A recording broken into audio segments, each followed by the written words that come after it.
to hriešnikmi. A tu nás sa zamyslíme, na čo sa odvolal. Prečo takto prosil? Pretože miloval chrám Boží a prispieval na jeho ozdobu. A hovoril Dávid takto: milujem Boží chrám, milujem jeho ozdobu. Teda on s dôverou a presvedčením veril, že Hospod Boh za jeho dobrotlivosť k Božiemu chrámu i jemu bude tým milosrdným Otcom nebeským. A tu, milí Kristu, bratia, sestry, najmä k vám, Strašťanom, môžem tiež vysloviť, že aj vás Hospod Boh obdaril svojou milosťou. Dá s vašim Otcom duchovným, aj s tými dobročinnými a dobrými prispevateľmi, a vy ste sa pustili do výstavby tohoto Božieho chrámu. Pravda, chrám ešte je v neúplnom náležitom poriadku, ale to si predstavme, dieťa, keď sa narodí, príde na tento viditeľný svet, potrebuje oblečenie, potrebuje mnohé veci, aby mohlo rásť, prosperovať v ďalšom živote.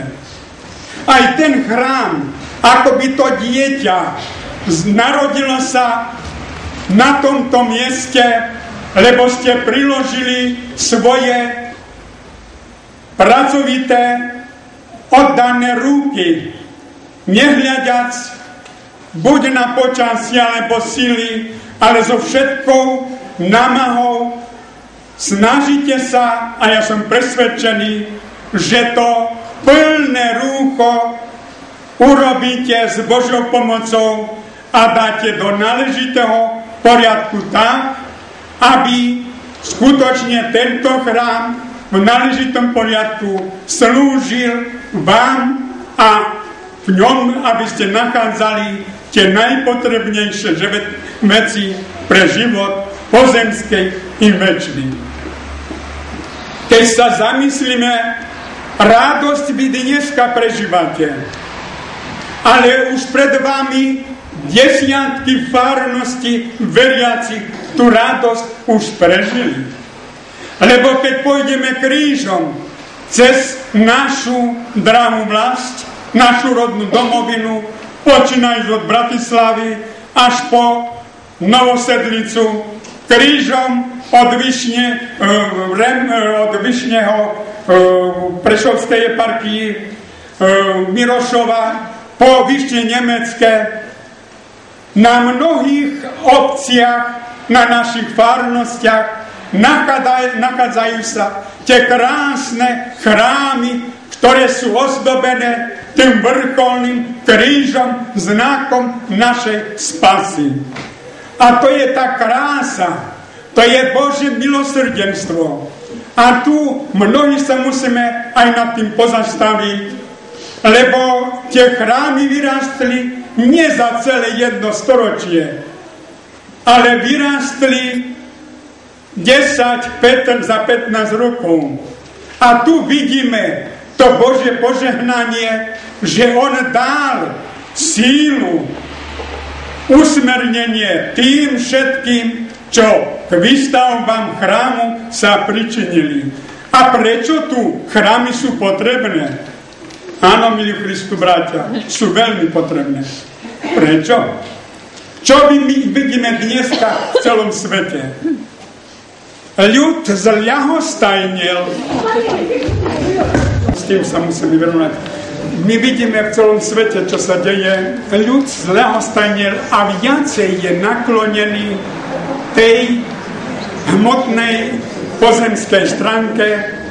Aj tu Hospod Boh upozorňuje, dával rôzne vykričníky, rôzne prírodné katastrofy, rôzne tragické udalosti a mnohé veci, ktoré sa dejú a mnohí ako by to už zvykli na všedný, každodenný deň. A práve tu sa vytvárajú tie duchovné centra, ktoré slúžia k tomu, aby ľudí usmerňovali, aby ľudí nabadali, aby ľudí sa vracali na spravodlivú, spasiteľnú cestu. My sme veľmi rádi mnohokrát, ak niekoho môžeme obdariť. Keď dáme almužnu ubohému človekovi alebo bezdomovcovi, ba i častokrát, keď pomôžeme tým, ktorí sa nachádzajú v ťažkostiach, nejakých problémoch, to nás poteší aj ich.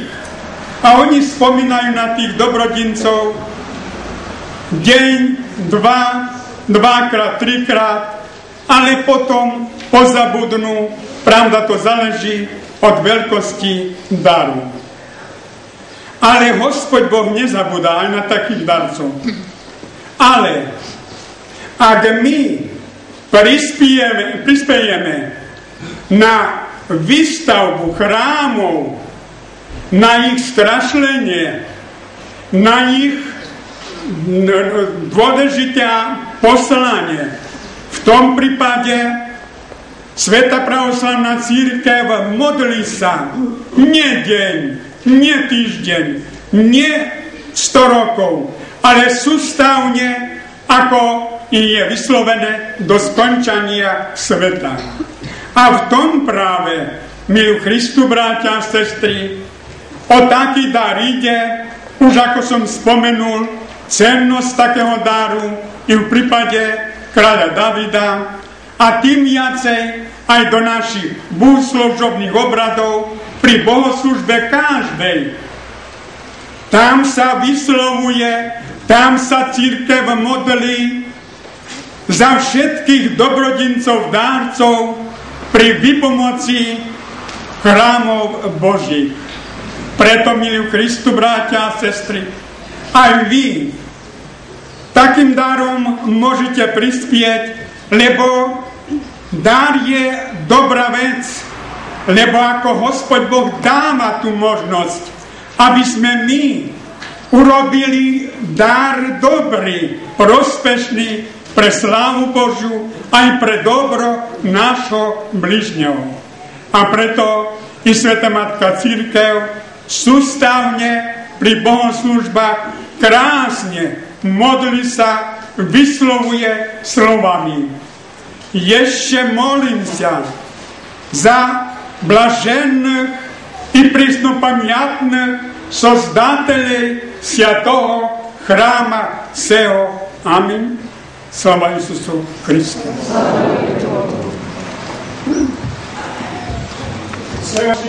Молитесь, услыши, помилуй.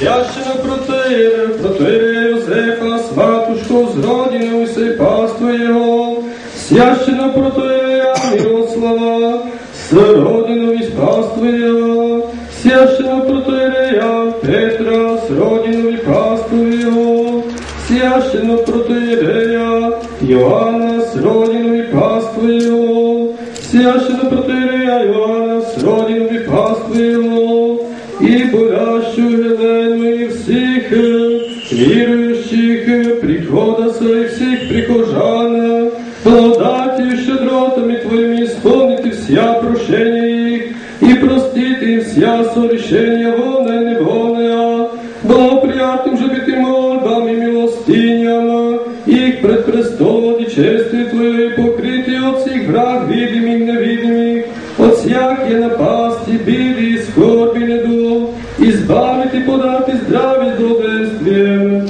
Реценси, Господи, услыши, помилуй. Господи, помилуй, Господи, помилуй, Господи, помилуй.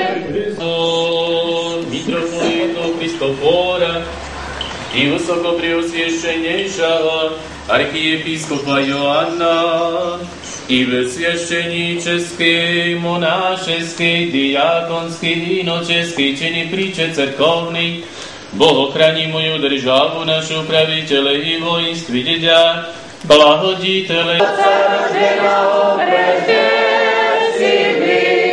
Svita, svita, istina, Boha istina, rođena, nesotvorena, jedinosučno, Otcu im že sjadišta, nas radičovi našeho radi spasenja, všečaho sol nebes, i poprotivša osjavu Duha Svjata i porebena i voskreša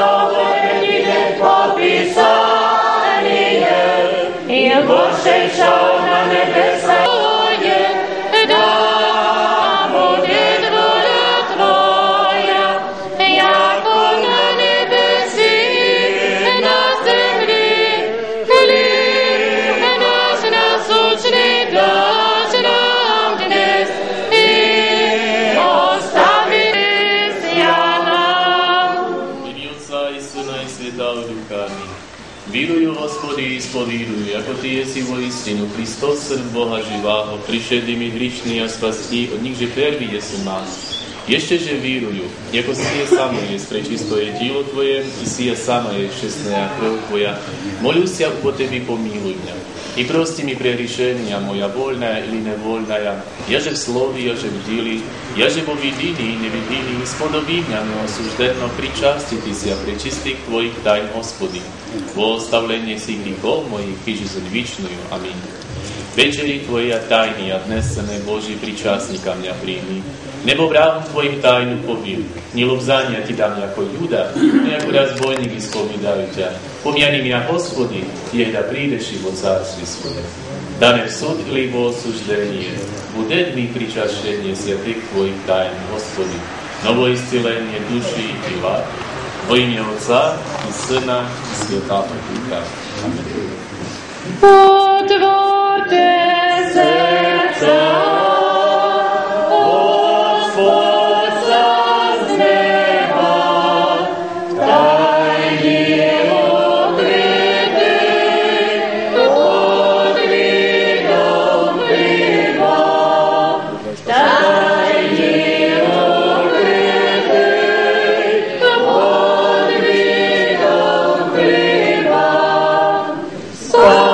Spasite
nebesiach.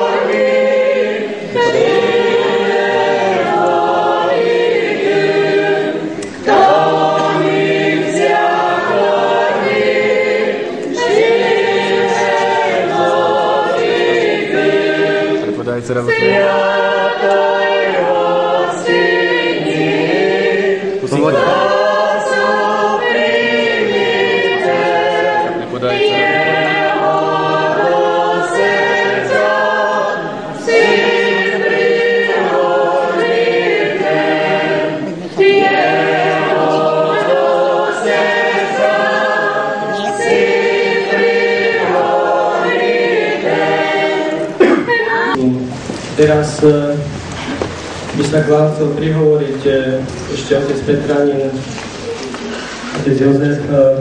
Ja ešte pred jeho príhovorom by som chcel tak organizačné pokyny. Oče Michal, úprimne ďakujem a prvne začnem, alebo chcem vám povedať niečo dneska. Chcem vás pozdraviť. Sláva Isusu Kristu.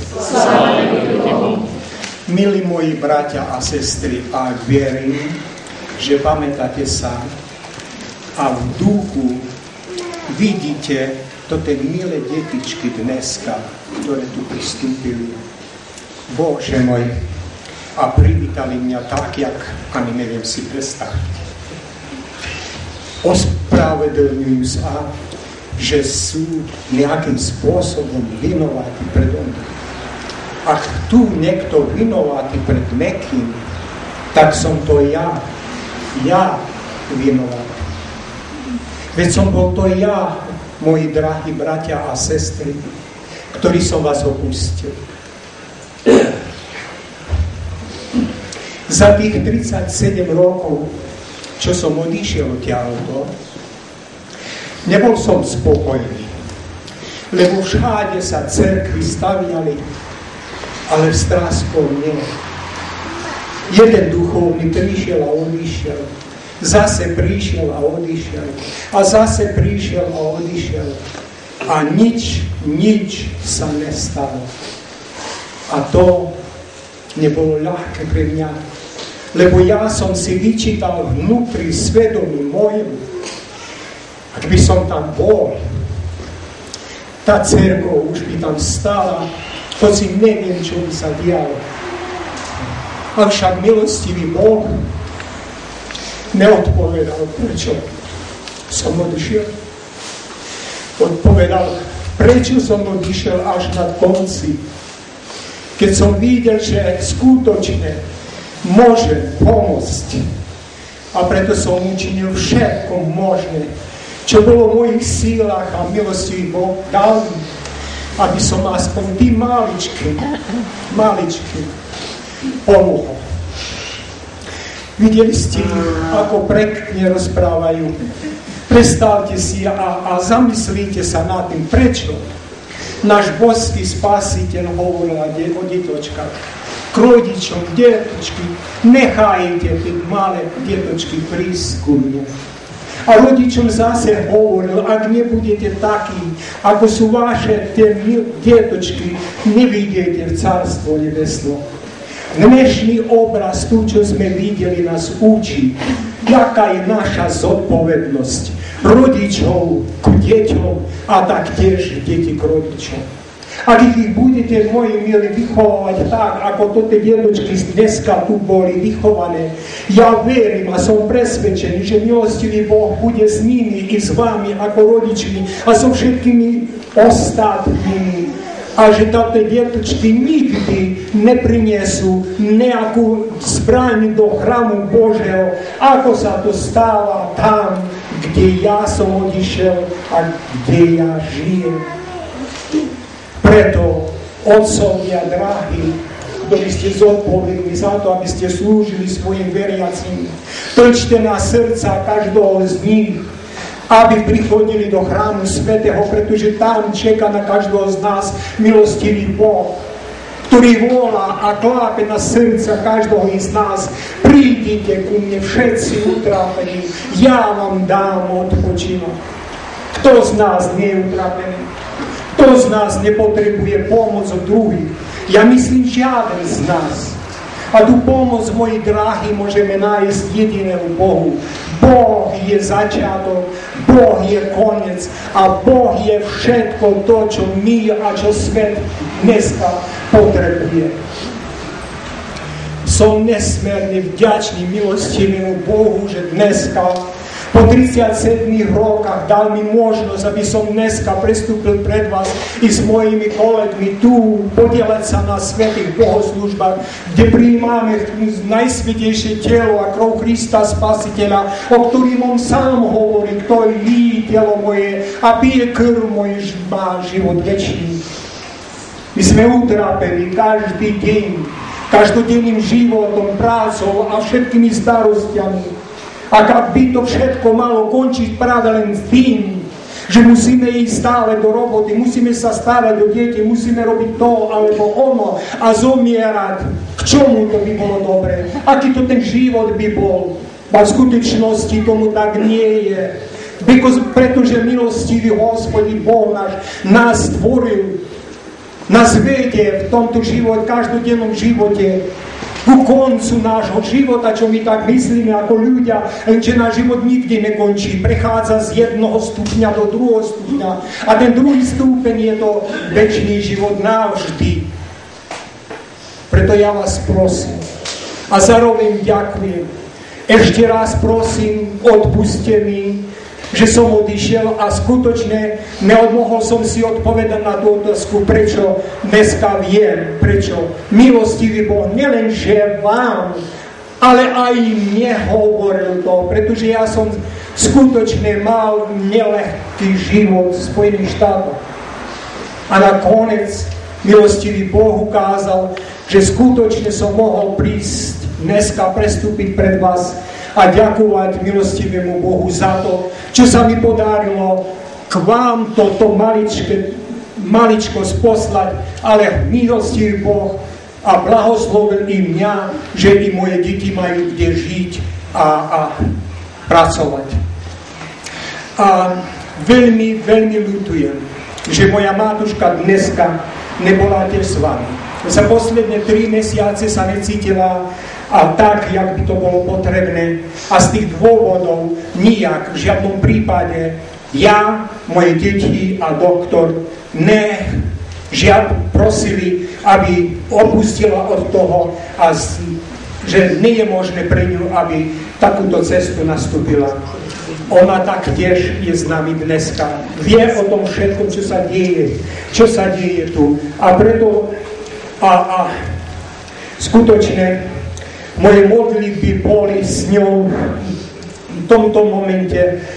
Ja všetkým ďakujem vám a ešte raz vás prosím, moji bratia a sestry tu s Tráskom, odpuste mi, že sa to tak stalo 37 rokov tomu nazad. A ešte jedno, čo najhlavnejšie by som vás prosil. Viete, to, čo bolo zásadne, v každom prípade musíme zabudnúť. V každom prípade musíme zabudnúť a načať novú cestu a spolupracovať. Ja skutočne môžem vám povedať, že kde ja slúžil som, ja som teraz už 4 roky dôchodku z mojej cerkvy, máme mladého otca duchovného, ako náš otec duchovný Michal, tak sám o takých rokách skutočne slúži, prekrásne všetko robí tak, jak má byť a ja mám z toho až neuveriteľnú radosť, že kto si zase a prišiel na moje mesto, aby mohol pokračovať v tom, čo som ja začal. A chcem vás poprosiť a povedať ešte jedno, že ja tam, kde je 76% katolíkov, najlepší priateľ so rimokatolickým duchom. My vychádzame tak skutočne, jak milostivý Boh prosil od nás, aby sme jeden druhého milovali, jeden druhému pomáhali.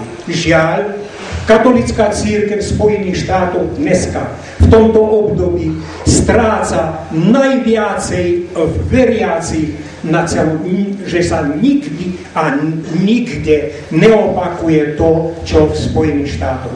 Príčina, ako tá cirkev stráca a svojich veriacich, skutočne je ťažko povedať, jaký je tomu dôvod. Prečo to vám hovorím? Pretože vidíte, keď ja som odišiel, som myslel, nikdy je nemôžno odpustiť. Áno, my musíme si navzájom odpúšťať. Preto ináč by sme neboli tými, čo milostivý Boh nás chce, aby sme boli. Odpúšťajte si navzájom, milujte sa navzájom a skutočne, ak prinášate dar do chrámu svätého, zamyslite sa nad tým, že cirkev, Sväté písmo pokáže nám, ak prídeš a ideš do kostola, chceš darovať nejaký dar, najsám sa rozmyslí, ak máš niečo v srdci, choď a ospravedlň sa, príď naspäť a daruj tento dar. Tak aj my musíme toto robiť, aby sme skutočne, keď pristúpime k tomu prestolu svetomu, aby sme boli čistí na duše, na telu a skutočne tak, jak to má byť. Ešte raz, zo srdca vám čo najsrdečnejšie ďakujem a ak uvidíte koho si, kto obráti hlavu na druhú stranu z vás, nezabudajte a pozdravte jeden druhého. Pre mňa v Lipovej, kde ja som sa narodil, tam maličké deti idú a keď vidia človeka na dvore, kričia už zďaleka sláva Isusu Christu. Robte to tak tiež tu a pozdravte aj tých, kto hlavu poverža na druhú stranu. A čo sa týka mňa, skutočne vám ďakujem. Nech milostivý Boh vám žehná, dobrý zdravie, vaše rodiny na mnohaja i blahaja leta. O náš Hospodino,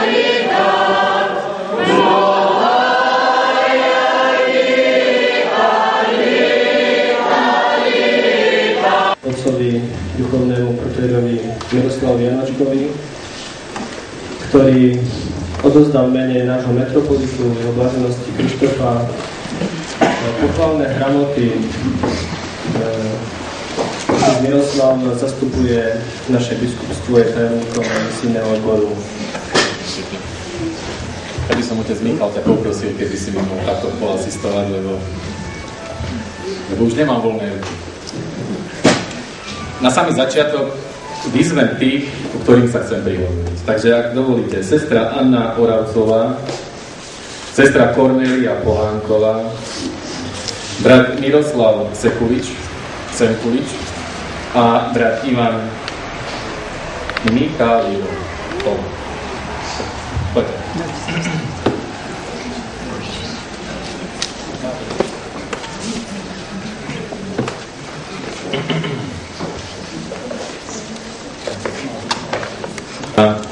Pripravovala vysviacka základného kameňa pre výstavbu tohto chrámu. A možno, že to bolo práve to miesto, kde stojím teraz, kde sme sa prihovárali slovom, mojim príhovorom, slovami v kázni, alebo možno i všetci ostatní duchovní, z ktorej veľká časť vlastne dnes stojí tu za mnou, aby teda potvrdila to, že naozaj sme tí, ktorí chceme tu byť od samého začiatku. A ak Pán Boh dožití a požehná, tak až po samotnú vysviacku, to slávnosť, keď to bude už úplne všetko. Viem, že vtedy sme si veľmi, alebo dbali sme na to pri našich príhovoroch o to, aby nikto neklesal na duchu, pretože ten začiatok práce, viete, ten je vždycky taký, že budeme mať. A keď príde ten moment mať, tak to potom vlastne zo sebou prinesie veľmi veľa starostí, veľmi veľa i možno trápení, a možno, že niekedy aj pochybení. A nie je to vždy potom Krištof a mal jeden príhovor pri vysviackej ikonostasu. Hovoril taký príbeh, keď bol, kde si tuším niekde v Taliansku. A vošiel do chrámu, kde vôbec neboli okna. A ľudia, keď prišiel do toho chrámu, tak sa